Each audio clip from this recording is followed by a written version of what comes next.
Þegar Suðurnesjamenn voru að ná sér upp úr bankahruns aðstæðum sáu margir tækifæri hér og þar. Hjónin Ari Elíasson og Eva Lind Ómarsdóttir voru þar á meðal en þau opnuðu líkamsræktarstöðina Sporthúsið í gamla íþróttahúsi varnarliðsmanna á Keflavíkurflugvelli árið 2012. Starfsemin hefur gengið mjög vel en nú nýlega bættu þau betur og fóru í stórar endurbætur innanhús, þannig að nú Sporthúsið á Ásbrú orðin alvöru stöð. Ari, það er búið að vera mikið í gangi hérna hjá okkur að undanförnu, þannig að þetta er orðin súper stöð. Já, algjörlega. Nú erum við konum með held ég allan skalan. Þetta er eitthvað sem við erum búin að vera með á teikniborðinu í svolítinn tíma og byrjuðum á þessu verkefni fyrir það er að skriða í 1 ár síðan við hófum framkvæmdir og nú er þetta komið og við erum svo sannlega stolt af þessu verkefni sem lítur úr dagsins ljós núna. Segðu okkur aðeins frá, hvað voruð að gera? Þetta er, hvað ég segja, spa og svo framvegis? Já, þetta er sem sagt svona pottaaðstaða sem maður segir og gufuaðstaða. Þannig að við erum komið með blautgufu og þurrgufu og kaldan pott og heitan pott. Þetta er það sem fólk sem er að stunda líka sér, þetta er það sem það vill hafa líka? Já, þetta gefur aukna þjónustu og þetta er náttúrulega það sem þú sækist í eftir erfiða æfingu. Þið byrjuðu hérna fyrir 7 árum síðan. Fyrir árið 2006 var þetta íþróttahús varnarliðsmanna, Ari. Það er út að segja að það er búið að gerast mikið síðan þá. Já, algjörlega. Það fannst mörgum við vera svolítið bara köld að þóra í þetta verkefni þegar við hófum þetta haustið 2012.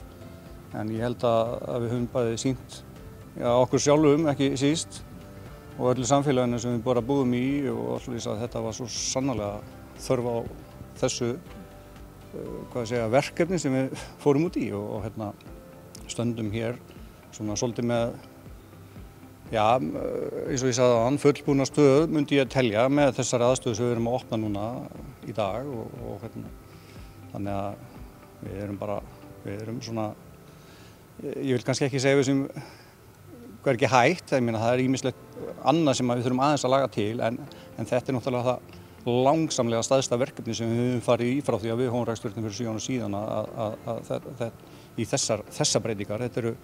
Þetta eru það bil 500 fermetra svæði sem við erum búin að vera að vinna á og þetta er virkilega töff að vinna með iðnaðarmennin nánast með viðskiptavinnin í fanginu. Við erum búin að vera að halda óskertri þjónustu allan þennan tíma sem við erum búin að vera í þessum framkvæmdum og það er ansi töff að gera það. Þegar þetta er gert svona þegar stöðin er opin og annað þá veit ég og hef orðið var við það er mikið mál. En hvernig er svona lagað gert þegar svona aðstæða sett inn í eftir á? Hvernig gengur að fá arkitekta til þess að vinna með manni að svona lögu? Það gengur alveg fínt. Við bara fórum strax þarna í samstarf og svo er þetta eiginlega bara sett niður í svona áfanga. Það er eiginlega ekki hægt að gera þetta öðruvísi og þetta krefst náttúrulega mikilvæg skipulagningu. Þetta er stórt og mikið rými sem þurfti að taka í gegn líka. Þetta voru ekki bara þetta spasvað, líka klefarnir okkar. Þannig að og halda allri starfseminni opinni og við erum með langan opnunartíma. Þannig að þetta var smá röð. Það er náttúrulega eiginlega búið að gjörbylta húsinu frá því að kanandi voru að hoppa og hía hérna. Já, svo sannarlega. En ég meina við erum, eins og þú segir, kanarnir, þeir eru ennþá að hoppa og hía hérna. Við erum að þjónusta landhelgisgæsluna og með alla loftrýmisgæsluverkefni sem þeir eru að sinna hérna, NATO-verkefni og svoleiðis, þannig að það er mikið af erlendum hersveitum sem eru að stunda hérna hjá okkur stöðina og svoleiðis og bæði kaninn eins og þú segir það og við erum nýbúin að vera núna með Breta hjá okkur og Danir væntanlegir og þannig að þetta er fjölmenningarsamfélag sem við búum í Reykjanesbær. Hér er það bil fjórðungur íbúa á Erlendubergi brotinn og ég meina þeir falla bara virkilega vel inn í þetta kram hérna hjá okkur. Hefur orðið mikil breyting á, hvað ég að segja, starfsemi líkamsræktarstöðva á áratug eða hvað viltu segja við það? Já, það er mjög mikil breyting. Ég er búin að starfa þetta sjálf í mjög mörg ár og maður þarf bara að vera á tánum. Það er bara þannig. Þetta er fljótt að breytast, það er fljótt að koma nýjungar og við höfum svo sannarlega reynt að fylgja því og hóptímataflan okkar ber alveg merki það. Við erum duglega að setja nýja tíma og maður bara, já, eins og ég segi, þarf að vera á tánum. Og mikinn fjölda tíma, við erum að keyra hér rúmlega 40 tíma í hverju viku sem allt frá klukkan 6 á morgnana. Hér eru tímar kannski við erum að vinna á svolítið svæði sem gríðarlega stórt vaktavinnusvæði hérna á Suðurnesin. Þannig að við erum að keyra kannski tíma sem að ganga mjög vel hér hjá okkur á þessu svæði sem kannski ekki ganga kannski klukkan 9, 10, 11 á morgnana kannski ef við fyrir að lítum á önnur svæði. Þannig að það dreifist álagið mjög vel hérna yfir daginn hjá okkur. Þótt að vissulega eru toppar hérna strax á morgnana í hádegi og svo eftir klukkan 4 á daginn. Eru þið ekki vissum að þeir sem að stunda líkamsrækt, þeim hafi fjölgað eftir að þið opnuðu hérna fyrir 7 árum síðan? Jú, ég held að ég geti staðfest það að því ég er náttúrulega búin að vera að vinna á þessu svæði áður en við opnuðum og það er gríðarlega mikil fjölgun sem bara jákvætt. Þetta er stórt lýðheilsuverkefni. Finnst þér vera vakning almennt hjá almenningi gagnvart þessu? Já, verið það og alveg svona síðastliðin 7 til 10 árin.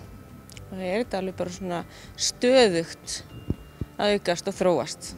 Það er alveg frá ungu fólki yfir í eldri borgara? Já, hér koma börn inn bara sem eru bara í hérna, hvað segir, litlum bílstólunum sínum sem koma með mömmunum aðalega sínum og sem koma hérna og koma til okkar í barnagæslu strax á morgnana þegar mæður eru í hérna, fæðingarorlofi og svo þannig að þau byrja mjög ung hérna inn í hjá okkur og ég held að elsti viðskiptavinurinn hjá okkur sé 83 ára gamall og svo erum við með frábært verkefni sem að Dr. Janus Guðlaugsson er hérna, með okkur hérna í Reykjanesbær, heilsueflandi samfélag, 65 ára og eldri sem kom inn til okkar núna í haust og hérna hefur fallið mjög vel hérna inn í þetta kram hjá okkur. Hvað má ég að vona ykkur fleiru frá ykkur í náinni framtíð? Já, ég held að sé ljóst að við höfum alveg eftir að gera eitthvað meira. Við erum ekki búin. Nei, aldeilis ekki held ég. Fyrir 2 árum síðan held ég engum hafi dottið í hug að við breytum sundlaugu yfir í fótboltasal og svo breytum við hérna hluta úr búningsklefum hjá okkur og tökum það alveg í nefið eins og maður getur sagt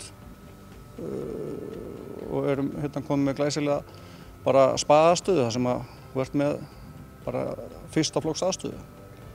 En er þetta ekki að vinna eins og við segjum hér á gamla varnarliðssvæðinu 24/7? Jú, það er eiginlega alveg þannig og að vera saman í þessu og tekum maður þetta oft með sér heim. Já, við reynum nú að aðskilja. Það er alveg töff að bæði að vinna og búa með makanum sínum og getur oft reynt á, en við reynum svona að... Þetta er bara skipulag. Já, og reynum svona bara að skilja vinnuhlutan svolítið eftir hérna í stöðinni og hérna, sinna því sem er heima fyrir. En skemmtilegt verkefni? Já, mjög svo og fyrir mér er þetta bara svo eðlislegt. Ég er búin að gera þetta svo lengi og þetta er skemmtilegt og það er bara gaman að geta unnið við það sem mann þykir gaman. Jú, algjörlega. Ég er svo sem ekki efast algjörlega þjónustu þáttinn og það sem stöðin býður upp á. Og verkaskipting hjá? Já, og ég bara, ég fæ að greiða reikningan og svoleiðis og halda þetta daglega rekstur. Og hún eyðir? Já, og hann borgar. Gamla reglan. Já. Og hún virkar? Þetta er eiginlega ekki dósip á heimilin bara, sko.